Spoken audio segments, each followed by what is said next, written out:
Bien, vamos a hablar cómo proteger las armaduras de la corrosión del acero.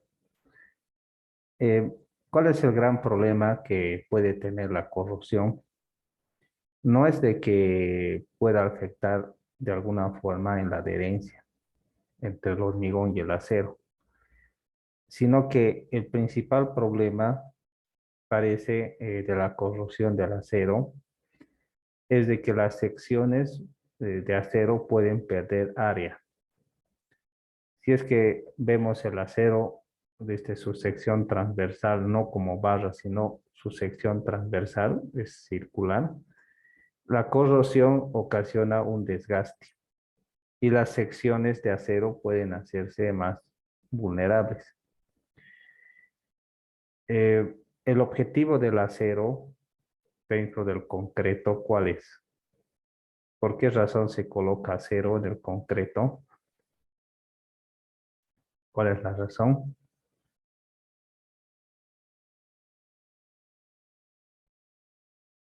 A ver, ¿alguien sabe? ¿Lo recuerda? ¿Por qué colocamos acero en el concreto? Para reforzar la flexibilidad o la elasticidad, ya que el acero, digo, el concreto aguanta la compresión, pero no la tracción. Muy bien, correcto.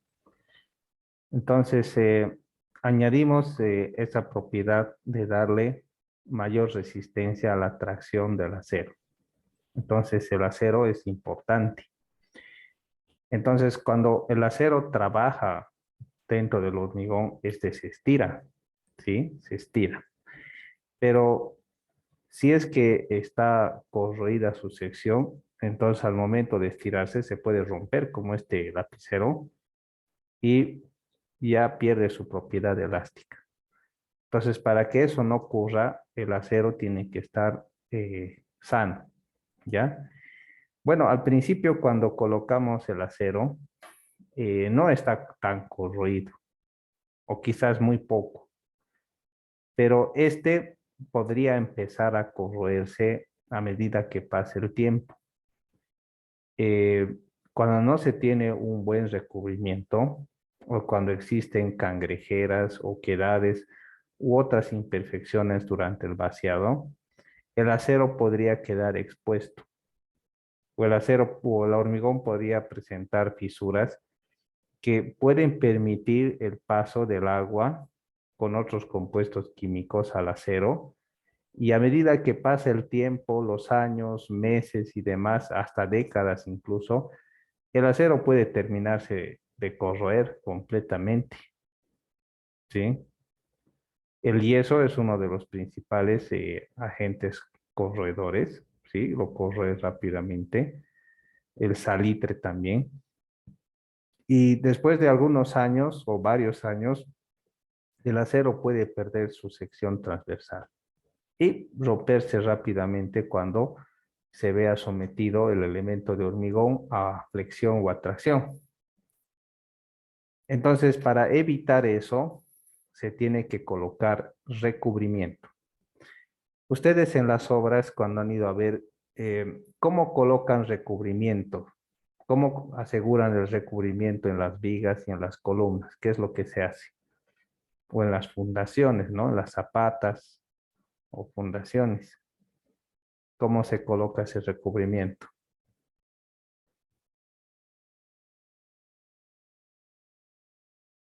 ¿Qué se utiliza para eso?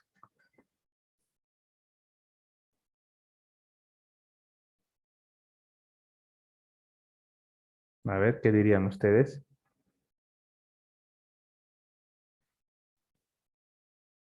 ¿Cómo colocan el recubrimiento en las vigas y en las columnas?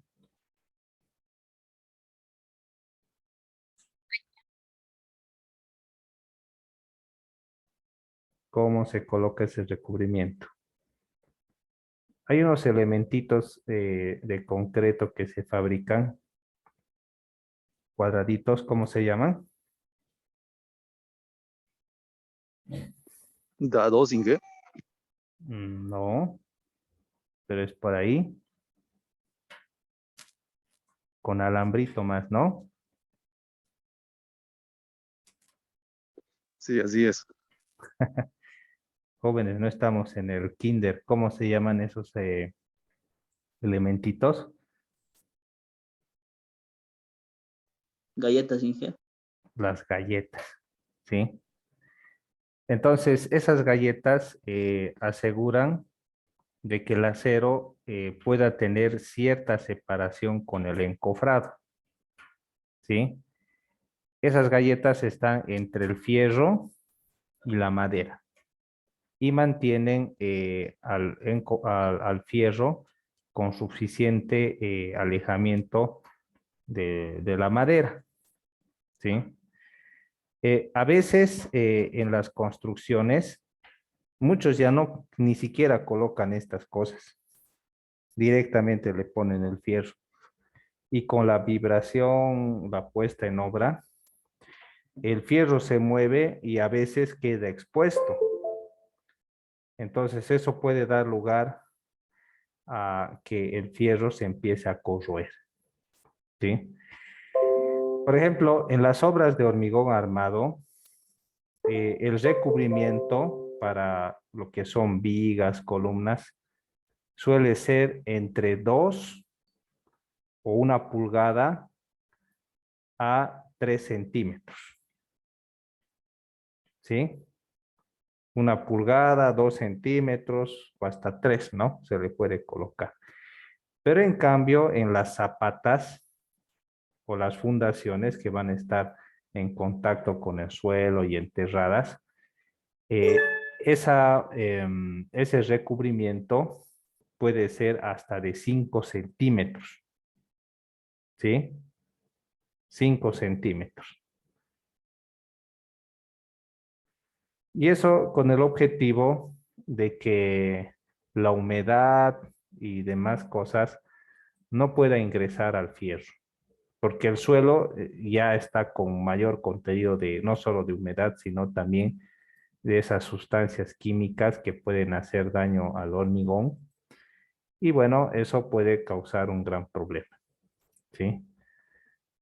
Así que tiene que estar totalmente libre de esas sustancias, ¿no? Químicas. Bien. A ver, veamos más.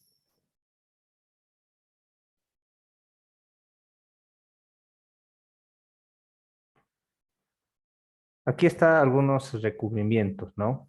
Cuando está el hormigón vaciado directamente en el suelo o está expuesto, podría tener un recubrimiento hasta de 7 centímetros y medio.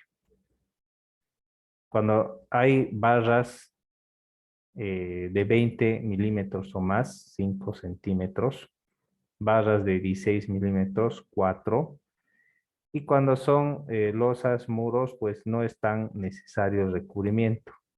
El hormigón preesforzado también necesita ciertos recubrimientos, ¿no? Por lo general, en vigas y en columnas se puede colocar hasta 4 o 2 centímetros, ¿no? Entonces, la norma, más o menos, la ACI es exigente y nos dice que coloquemos recubrimientos altos, ¿ya? No recubrimientos pequeños. Pero aquí en el medio, por lo general, le colocan entre 2, 3 centímetros y a las fundaciones hasta 5 centímetros. Pero la ACI ya nos dice que debíamos colocar buenos recubrimientos. Bien. El hidróxido de calcio también puede ser un problema, ¿no? Así que esto tiene que ser controlado. Ese hidróxido de calcio se encuentra en el cemento. En el proceso de hidratación del cemento se forma hidróxido de calcio soluble.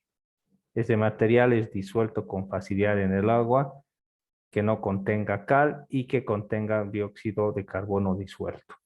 El agua de la nieve y de las corrientes montañosas es en particular agresiva porque es relativamente pura, está fría y contiene dióxido de carbono que produce una solución suave de ácido carbónico, con una mayor capacidad para disolver el hidróxido de calcio que el agua pura. Así que, aunque pudiera parecer que el agua de montaña que baja directa de la nieve podría ser la mejor agua, pero es un agua agresiva porque puede generar ácido carbónico y reacciona mal con el concreto. Así que lo mejor es utilizar agua potable. Ya el agua que sale de la pileta, que encontramos en un riachuelo de esos, esa es buena agua. Pero el agua que es pura, de montaña, fría y demás, eso no es lo más saludable para el concreto, ¿no? Por una parte. Bien, aquí hay algún dato sobre los recubrimientos. Fíjense en hormigones que vayan de 250 a 400 kilogramos centímetro cuadrado, nos sugiere ciertos recubrimientos. Y cuando son hormigones más fuertes, también se nos sugiere ciertos recubrimientos, ¿no? Entonces son cosas que podríamos tomar en cuenta. Bien. Bueno, aquí hay hormigones que están expuestos a soluciones que contienen sulfatos. Uno de estos podría ser los resultados del alcantarillado sanitario, ¿ya? Está sulfatos. O podría ser una fábrica de algún producto en base a papel y demás, que pueden utilizar sulfatos para aclarar el papel. Por ejemplo, el papel reciclado que compran, algunas empresas lo trituran, lo muelen y demás, y hacen papel higiénico. Pero para que el papel higiénico sea blanco, ¿sí? No es un proceso natural. Si es que utilizan periódicos o cualquier otro tipo de papel, no necesariamente va a salir blanco. Así que para que este pueda salir blanco, quizás de otro color, utilizan soluciones químicas en base a sulfatos, sulfitos, que tienen que ser almacenados en algún lugar, una piscina de concreto.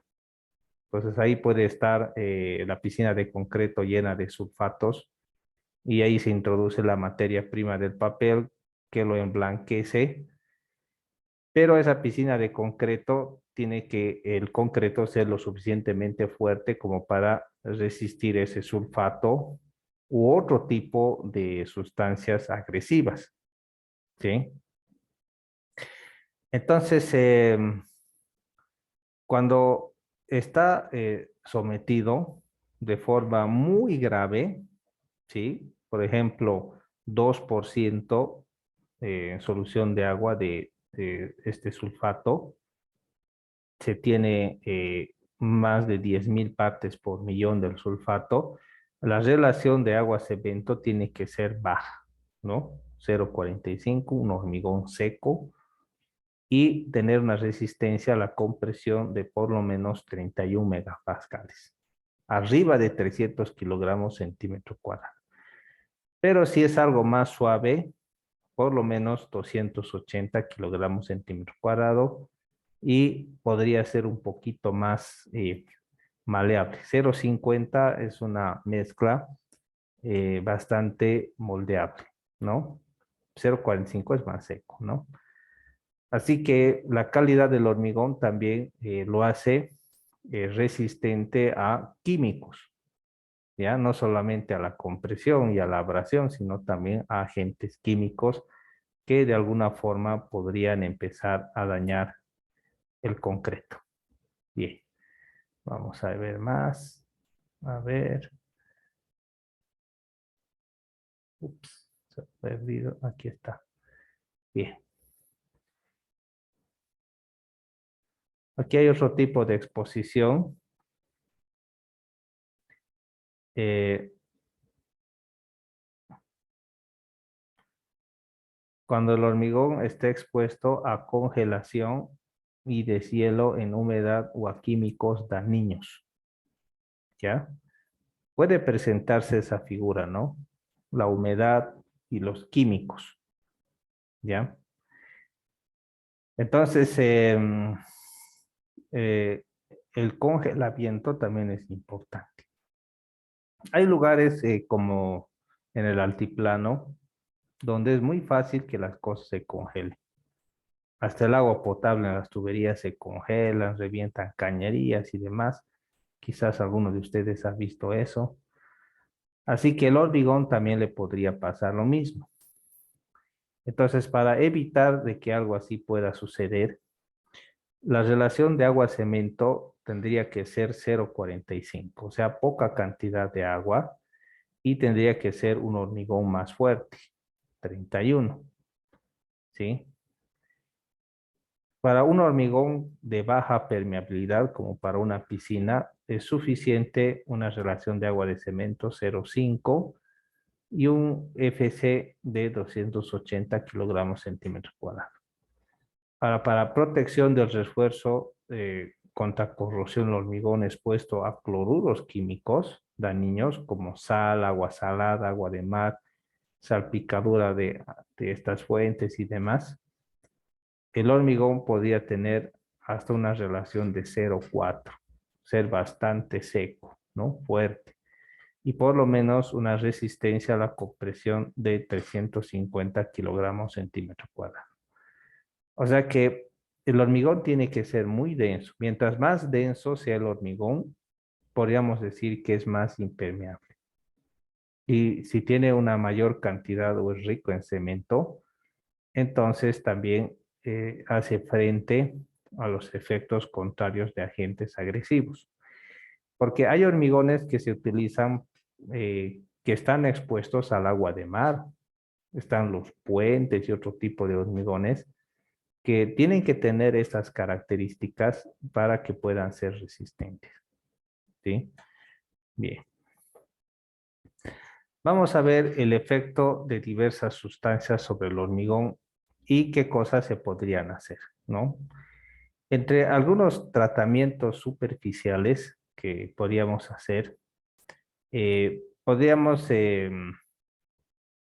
aplicar protectores que vienen en presentaciones, forma líquida o para preparar en superficies secas y libres de polvo de estos compuestos. Fluosilicato de magnesio, silicato de sodio, aceites secantes, cumaroma, barnices, pinturas. Esto de la pintura es importante. Algunos creen que pintar una obra de hormigón es como cuando una mujer se pinta la cara, ¿no? Así, simplemente para dar a buena apariencia.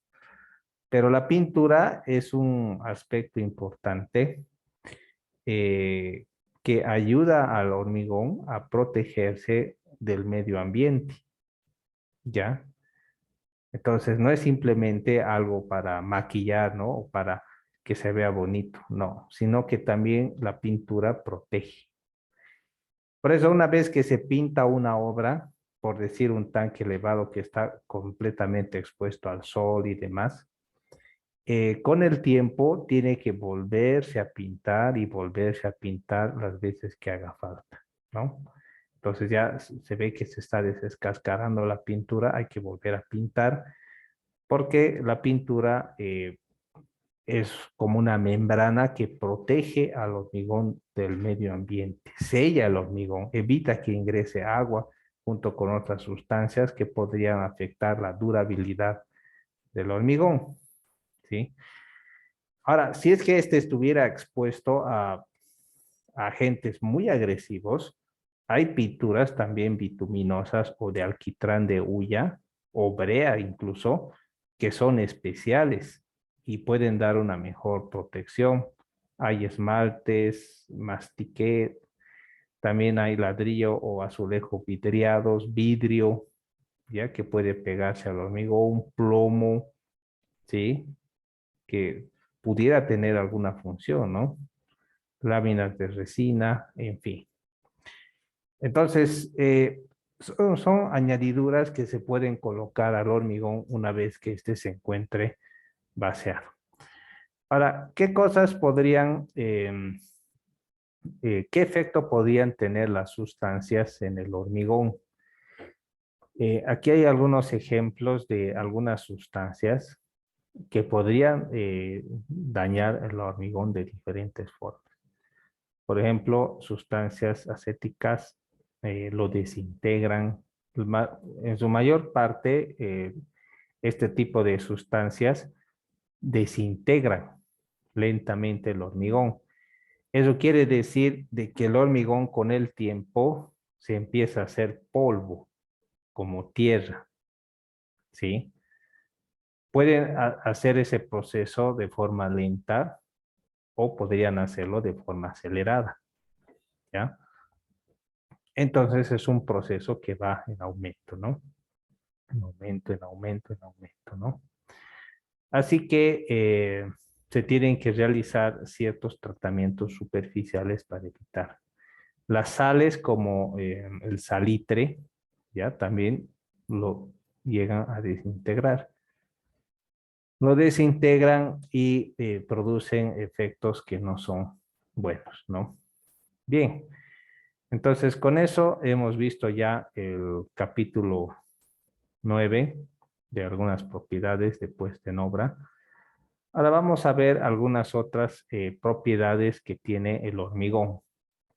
Hablemos del hormigón fresco, ¿ya?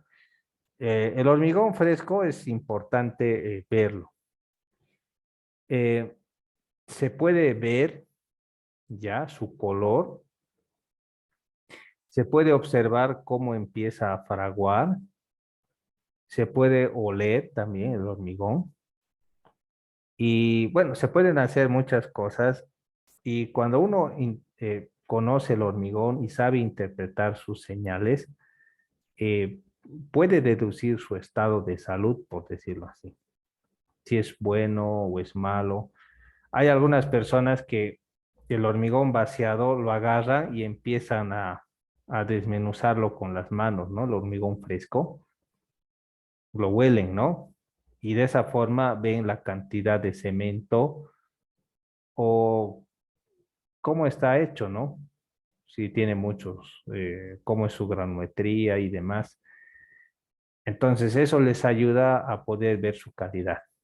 Incluso cuando está empezando a fraguar, algunos ya ven el proceso de fraguado y se dan cuenta si, por ejemplo, el material está sucio o está bien y demás. Porque cuando el material está muy sucio y tú vacías hormigón, entonces al poco tiempo, cuando está empezando a fraguar, te das cuenta de que está muy sucio el material porque se empieza a quebrar por todo lado, empiezan a aparecer microfisuras durante el fraguado, ni siquiera durante el endurecido, y te das cuenta de que esas microfisuras que se deben a contracción y retracción de la arena, se debe a que tiene mucho contenido de material fino, mucha tierra.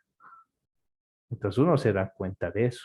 Entonces antes de que termine de secar o termine el proceso de fraguado, el hormigón se raja. A veces aparece una grieta y eso se debe también a problemas de contracción y de tracción o problemas del material. Entonces es bueno conocer todos los síntomas que el hormigón puede presentar.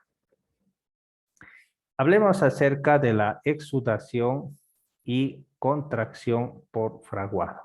Esto es fundamental. A ver, vamos a pedir, Marta, ¿puedes leerlo, por favor? Exudación y contracción por fraguado. ¿Estás ahí? Exudación y contracción por fraguado. La absorción por parte de los agregados y la exudación del agua libre hasta la parte superior, en donde se pierde por evaporación, causa contracción, que puede llegar a valores tan grandes como el 1%. Esta puede mantenerse baja mediante el uso de agregados saturados, con un bajo contenido de cemento, diseños adecuados de la mezcla de hormigón, condiciones de vaciado húmedos y frías, y encofrado hermético y no absorbente. Sí. Entonces, uno de los principales problemas es la contracción por fraguado, que como vemos se refiere a que cuando la parte superior del hormigón empieza a endurecer, pierde agua, pero por adentro sigue húmedo. Eso se debe a que el sol puede contribuir a que se pueda evaporar rápidamente el agua, o el viento. Si es que no hay sol y ustedes cuelgan la ropa y hay viento, entonces el viento puede secar rápidamente una ropa, ¿no? Mojada. Entonces lo mismo puede pasar con el concreto. Entonces muchas veces cuando se termina de vaciar superficies con áreas considerables, lo que se hace es tapar, ¿ya? Se empieza a tapar con polietileno, bolsa y demás. Y eso hace de que el hormigón no se evapore rápidamente el agua en la parte superficial. Cuando se evapora arriba y adentro sigue húmedo, entonces se crea una fisura.